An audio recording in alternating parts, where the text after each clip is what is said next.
Salut à tous, je voulais faire un thread sur Twitter pour expliquer un petit peu par rapport au trade, puis je pense qu'il y a matière à en faire une vidéo parce qu'il y a énormément de gens, je vois pas mal de gens tous les jours qui demandent, que ce soit sur mon Discord ou sur Twitter, etc., leur avis sur des trades, si c'est bien ou pas mal qui se plaignent aussi, donc on va en parler aujourd'hui pour savoir comment faire un bon trade et comment appréhender surtout le trading, parce qu'il y a certaines questions qui reviennent des fois, qui pour moi ou certains sont acquises, mais pour d'autres moins. Donc voilà, je vais essayer de faire un petit tour d'horizon sur un peu tout, aller un peu plus en profondeur aussi pour ceux qui sont habitués au trade. Donc voilà, tout de suite on y va, c'est parti.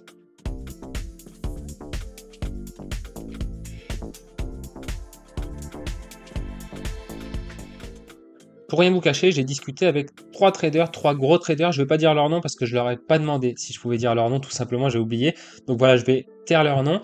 Mais du coup, j'ai discuté. Ils m'ont accordé un petit peu de temps pour voilà pour voir un petit peu comment c'est de l'autre côté de la barrière, leur vision à eux. Et j'ai été assez étonné d'un truc. C'est un des premiers trucs auxquels je voulais vous partager, c'est qu'ils m'ont dit que un trade sur deux, ils recevaient des offres complètement éclatées, c'est-à-dire qu'ils recevaient environ 50% de la valeur des joueurs qu'on leur demande. Alors ça m'a fait halluciner, le premier m'a dit ça, je n'ai pas trop creusé, mais quand le deuxième m'a dit à peu près pareil, j'ai cherché à creuser, il m'a dit vraiment on en reçoit un sur deux.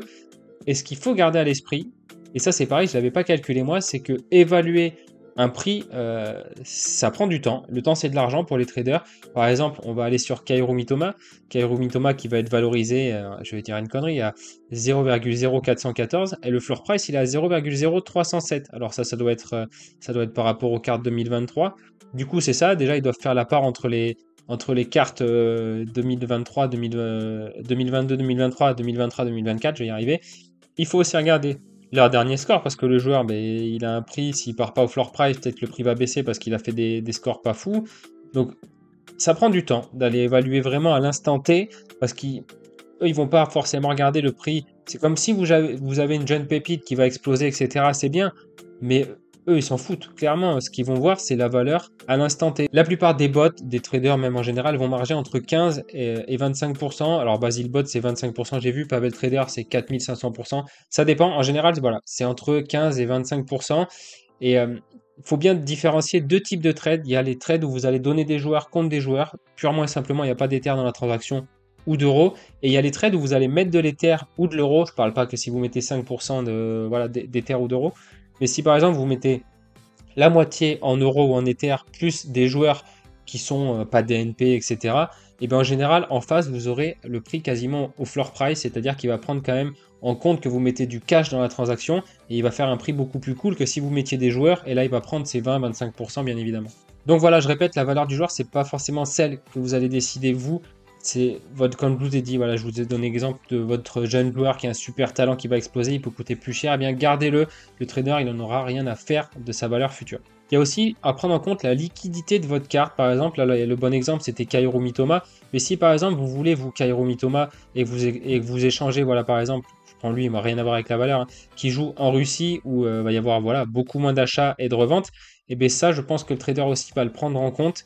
Et parce que ben, ça sera beaucoup plus difficile de vendre un joueur russe euh, sur le marché qu'un Kaoru Mitoma qui est vendu plusieurs fois par jour en limited. Voilà, si vous échangez une rare contre une limited, il va peut-être prendre encore un pourcentage en plus, il va être moins tendre avec vous en gros, parce que voilà, il faut voilà, garder à l'esprit la liquidité de votre carte que vous donnez et celle que vous prenez également. Et je reviens sur les managers qui vont faire des trades à 50% de la valeur. Parce que là, quand on arrive à 50% de la valeur contre les cartes qu'on demande, c'est qu'on fait quand même vraiment aucun effort, soit dans la valorisation de nos cartes, soit on pense que ça passe. Mais le truc, c'est que ça fait perdre du temps aux traders. Vous risquez d'être bloqué. Et si vous êtes bloqué de trop de personnes, eh bien vous pourrez tout simplement plus faire d'offres pendant une durée déterminée, pendant un jour, 3 jours, une semaine. Donc voilà. Après, parfois, je dis pas que tout est rose. Je vois certains managers qui se plaignent. Et à juste titre, il y a certains traders qui abusent totalement. Après, quand je vois Pavel qui reçoit 2000 offres par jour, 3000 offres, j'en sais rien, peut-être même plus, et bien des fois, ben, il se dit ah, plus c'est gros, plus ça passe. Et le problème, c'est qu'il y en a encore qui acceptent des offres qui sont abusées, et tant que ça acceptera, ben, ils continueront à abuser. Après, c'est vraiment une faible majorité. pour Pavel, je prends l'exemple de Pavel la plupart du temps parce que c'est celui qu'on connaît tous, mais ça peut arriver voilà, que le matin, il vous demande énormément par rapport à ce qu'il devrait réclamer, et le soir, il est un peu plus doux. Alors, je sais pas pourquoi, il y a peut-être plusieurs Pavel, mais voilà. Des fois, il y a moyen de faire vraiment des bons trades intéressants. Par exemple, là, je prends l'exemple extrême de Rota qui était au Celtic, Rota qui est parti en Arabie Saoudite, et bien ceux qui étaient dans les premiers à pouvoir échanger leur Rota. Alors, on va aller voir ensemble quand est-ce que c'était. Voilà, c'était pile le 25 juin. Donc, le 25 juin, on va regarder ce qui s'est passé. Je pense que Pavel et certains bots ont dû en prendre. Voilà, c'était juste là. Donc là, il y a un Pavel Trader qui l'a pris. Alors, c'est un mec qui a tout vendu. Bon. Ouais, ils se sont pas trop fait avoir. Je vais essayer avec Benzema. Bon, il a été divisé par deux. C'était quand? C'était en mai, quoi. C'était en mai. On va aller regarder en mai ce qui s'est passé un petit peu. Ouais, c'est à peu près là. C'est à peu près là que ça s'est passé, je pense. Fin mai, le 11 mai, voilà. Donc c'était là. On y était. Et on peut voir que Bellona l'a pris. La dernière vente était à 0,229. Bellona l'a pris là. Après, il y a Pavel qui l'a pris juste après. Pavel qui l'a pris là. Donc là, je pense que c'était quand même. Ouais, ça s'est un peu plus fixé sur l'Arabie Saoudite. Donc voilà. Si vous êtes en premier sur l'info, et vous pouvez aller bazarder. C'est le seul moment où vous allez gagner, vraiment, où vous allez prendre l'avantage sur le trader. C'est que lui, il n'a pas le temps de vérifier toutes les informations autour. Donc voilà, des fois, si vous avez des infos, même ce qui est le plus intéressant, moi, c'est ce que je faisais parce que là, bon, on baise un peu le trader, on va dire. Moi, ce que je fais, c'est que j'aime bien aller chercher justement des joueurs qui sont transférés ou qui vont gagner une place de titulaire. Voilà. J'aime bien aller les chercher chez les traders. Je les échange contre voilà, des cartes parce que n'oubliez pas que le trader, si vous lui filez un joueur qui part en Arabie Saoudite, il n'oubliera pas forcément, il va peut-être même vous bloquer, ça peut arriver, j'ai vu que Basilbot avait fait ça la dernière fois, ou Sir Is, donc voilà, il faut garder ça aussi à l'esprit, ne pas être non plus trop malhonnête, même si c'est le seul cas pour le vendre à un bon prix sur le coup, donc je peux le comprendre, mais voilà, en général, moi je fais plutôt le chemin inverse, je vais plutôt aller chercher des joueurs qui viennent d'être transférés avant que leur prix explose, c'est encore une fois pareil, il faut être dans les premiers. C'est pareil, petit point sur la vente des joueurs en lot, pour moi c'est tout sauf une bonne idée, c'est une des pires idées, des pires choses à faire sur Sorare. Sauf si, ça c'est entre parenthèses et à part, sauf si vraiment vous avez besoin urgemment d'argent pour votre vie privée ou etc. Ça je peux le comprendre, ok, mais si vous voulez refaire une stratégie, etc., faut vraiment prendre le temps de vendre les joueurs un par un, parce que là au final vous allez vous retrouver à moins 30, moins 40%. Ils abusent vraiment énormément quand ils rachètent en lot. Et si vous les vendez un par un, mais au pire vous mettez à 10-15% de moins le floor price, vous les vendrez comme ça assez rapidement. Donc vous serez toujours gagnant à faire ça. Donc voilà. Très mauvaise idée de vendre en lot pour moi, sauf si, dans les cas exceptionnels, vous avez besoin d'argent rapidement. Donc je le répète, voilà, je reviens, c'est un peu du freestyle, mais au moins je donne toutes les infos qui me viennent en tête.